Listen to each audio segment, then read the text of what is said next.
चीन अपनी विस्तारवादी नीति की वजह से दुनिया से अलग थलग रहने वाला भारत सूट करता है।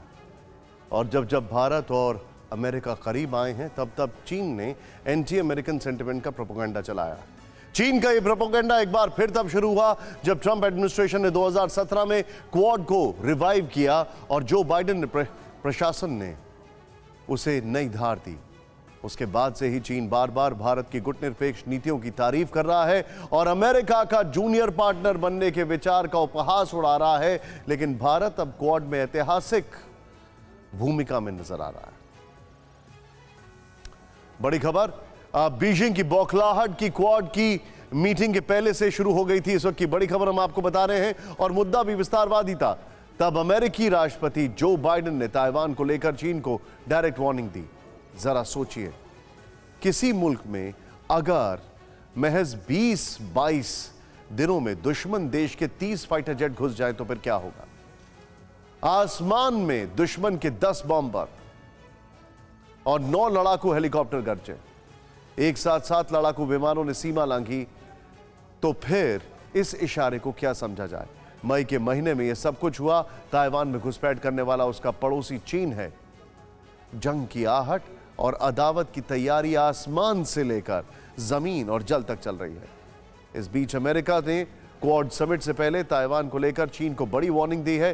ताइवान पर वॉर के बदले पलटवार तक की बात कह दी, जिसको लेकर यह सवाल भी उठने लगे हैं कि कहीं यूक्रेन की ही तरह पश्चिमी मुल्क ताइवान को भी उकसा तो नहीं रहे।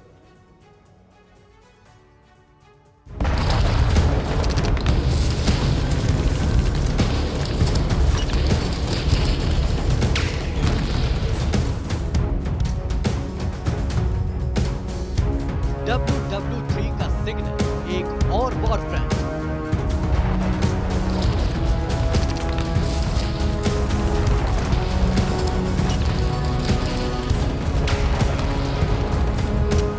क्या ताइवान बनेगा दूसरा यूक्रेन? ये सवाल इसलिए क्योंकि ताइवान को लेकर चीन और आक्रामक हो गया है। अमेरिकी राष्ट्रपति जो बाइडेन की वार्निंग के बाद बीजिंग ने ताइवान को लेकर एक्टिविटी और तेज कर दी है।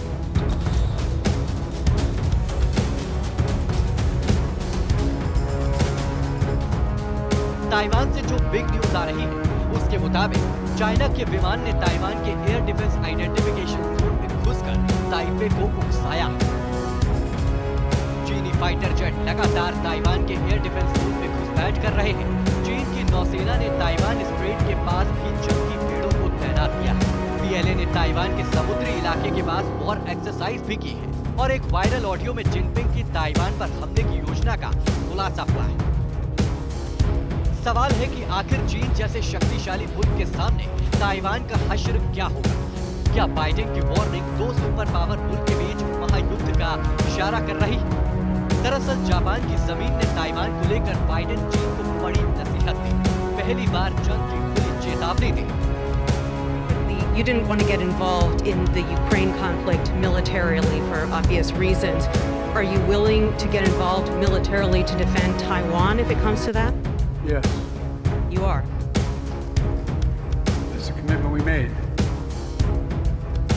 That's a commitment we made. We are not, look, here's the situation. We agree with the one China policy. We signed on to it and all the attendant agreements made from there. But the idea that it can be taken by force, just taken by force, is just not appropriate. It will dislocate the entire region and be another action similar to what happened in Ukraine.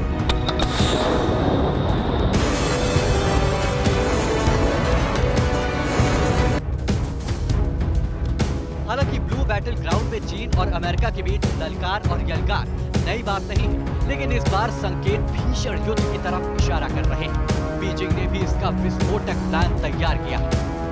PLA navy ने दक्षिण चीन सागर और Philippine सी के बीच मौजूद 2 island की घेराबंदी की है। पहला मियारोजिमा द्वीप और दूसरा ओकिनावा द्वीप। इन दोनों आइलैंड के आसपास जंगी जहाजों को तैनात किया है। आपको ये भी बता दें कि समंदर के इन दोनों द्वीपों पर आधिकारिक रूप से कब्जा जापान का है, लेकिन ये दोनों आइलैंड ताइवान के पास है। हालांकि ताइवान ने भी जंग के खतरे को देखते हुए अपनी तैयारी तेज कर दी है।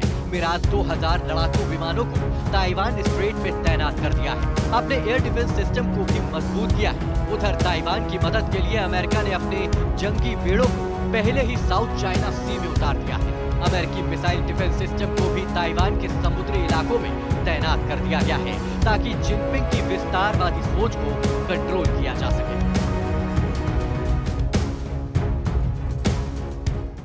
परवाह देश की, सोमवार से शुक्रवार रात 10 बजे TV9 भारतवर्ष पर।